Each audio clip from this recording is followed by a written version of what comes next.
So, Lightning McQueen was just involved in one of the biggest motorsport accidents I have ever seen down in Australia, and yes, that is technically a correct statement. You are technically correct. The best kind of correct. Now, if you happen to be a fan of the V8 Supercar series down in Australia, and if you live here in America, you absolutely should, because it's basically NASCAR, but only on road courses, but they're kind of insane. And this weekend, they're racing at the Gold Coast Street Course, which is prone to a wee bit of chaos. And like most series across the world, the V8 Supercars, well, they have support series to fill out the race weekend. And the support series in question we're talking about today is the Carrera Cup Series, featuring Porsche 911 GT3 race cars that are pretty freaking awesome, epic, and fast, but they're also being driven by Australians who are slightly less hinged than the rest of the world. And that's not a slight. These guys are brilliant lunatics. I mean, while Formula One does everything they can do to avoid sausage curbs, yeah, this is how Australians handle them.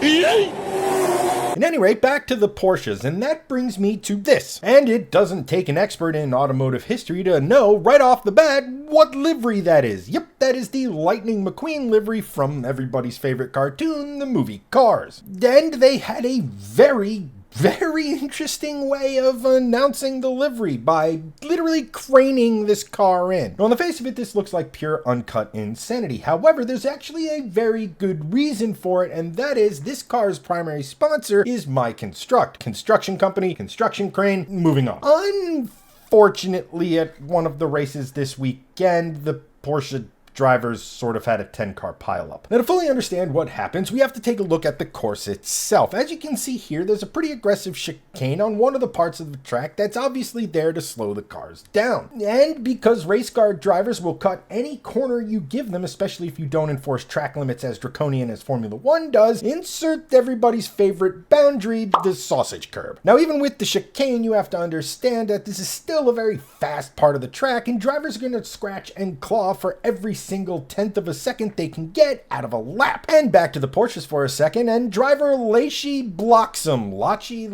I apologize, I'm butchering the pronunciation of this poor guy's name, but he basically took the Australian line through, which means he hit the curb a little too hard, lost control of his car, and melee ensued. And unfortunately for our protagonist, the Lightning McQueen Porsche, driven by Brett Bluton, it was involved in the wreck pretty heavily. In total, 10 cars were involved in the wreck. It blocked the entirety of the circuit. The race obviously had to be red flagged. While nobody was actually seriously hurt in this, the race itself, well, they had to call it off because time constraints being a thing, and well, it takes a long ass time to get 10 ruined Porsches off of a street course.